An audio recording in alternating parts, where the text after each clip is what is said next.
Хотя «Северный поток-2» не устраивал ни одну из последних американских администраций, реальное сопротивление газопровода решился оказать агент Кремля Дональд Трамп. После долгих совещаний и мытарств к новому 2020 году глава Белого дома подписывает оборонный бюджет, запрещающий участие иностранных компаний в проекте Nord Stream 2. Результат оказался мгновенным. Швейцарская компания Allseas остановила укладку трубы, даже не дожидаясь подписания документа. Декабрьские санкции стали не просто вызовом, которыми Трамп уже не раз разбрасывался в адрес Германии, а настоящим ударом по экономическим интересам Германии. Ведь «Северный поток-2» расширял доступ ФРГ к дешевому и экологически чистому топливу и превращал немецкий Грайсвальд в один из главных газовых хабов Европы, наряду с австрийским Baumgarten.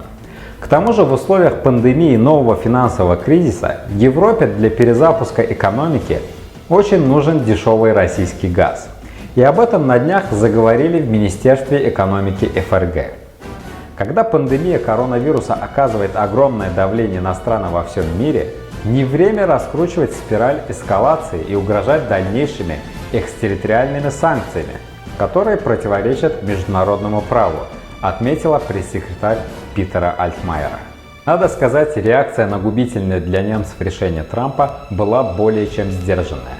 За 3 дня до санкций канцлер Германии Ангела Меркель дала понять, что никакой ответки не будет. Германия не намерена отступать, но я не вижу другой возможности, кроме как вести переговоры, сказала федеральный канцлер. То, что американцы жесткие переговорщики, а уж бизнесмен Трамп тем более, известно даже международнику-первокурснику. Но мы-то с вами знаем, что пока агрессор не получает по носу, он обычно не успокаивается.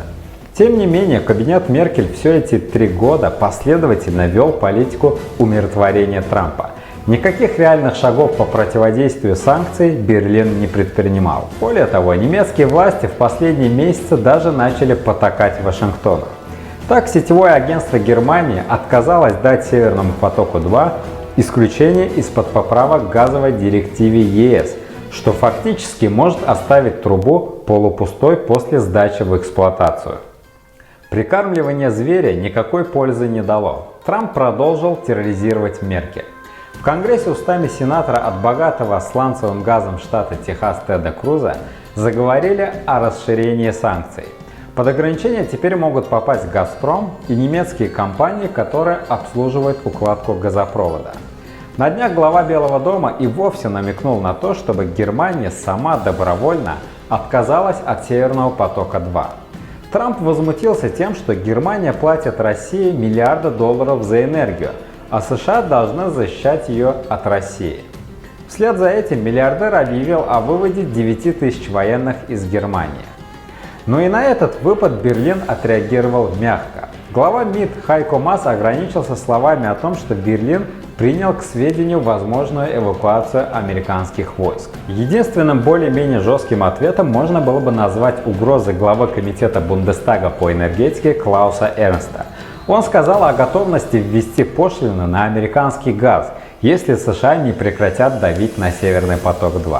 Однако до реальных действий, похоже, еще очень и очень далеко. Из краткого анализа угроз и санкций США против «Северного потока-2» и реакции на это Берлина видно, что Германия еще не готова защищать свои стратегические интересы от нападок большого брата. Объяснение такого поведения диктуется сразу несколькими факторами. Во-первых, в Германии сосредоточен самый большой после Японии воинский контингент Пентагона, что автоматически передает часть немецкого суверенитета Соединенным Штатам. Во-вторых, на Германию оказывает давление Брюссель, Польша и другие страны-члены Евросоюза, не заинтересованные в усилении энергетического и политического присутствия России в сердце Европы.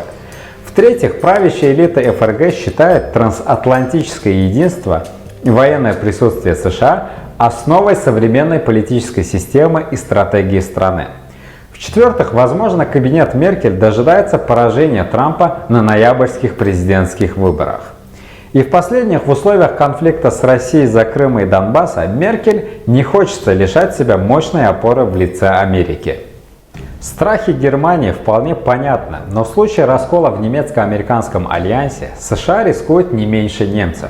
Ведь вывод войск из Германии фактически лишает американцев господства на европейском континенте, создает условия для эмансипации Европы и появления критикуемой Трампом европейской армии. Это также снижает градус напряженности между Берлином и Москвой, так нужной для Вашингтона. Стоит отметить, что население ФРГ уже морально готово избавиться от американской дубинки. Согласно опросам Института Форса от 2018 года, 56% немцев считают, что Европа способна самостоятельно обеспечивать свою безопасность без американской поддержки. Так что если бы не страхи Меркель и ее окружения, немецкое общество уже поддержало бы решительные шаги в отношении Вашингтона. Удачным примером отстаивания национальных интересов для Германии могла бы быть другая страна Североатлантического альянса – Турция.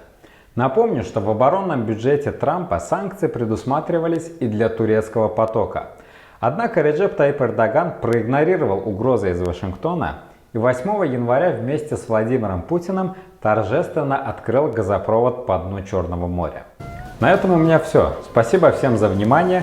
Пишите в комментариях, какие еще темы вы бы хотели увидеть на этом канале.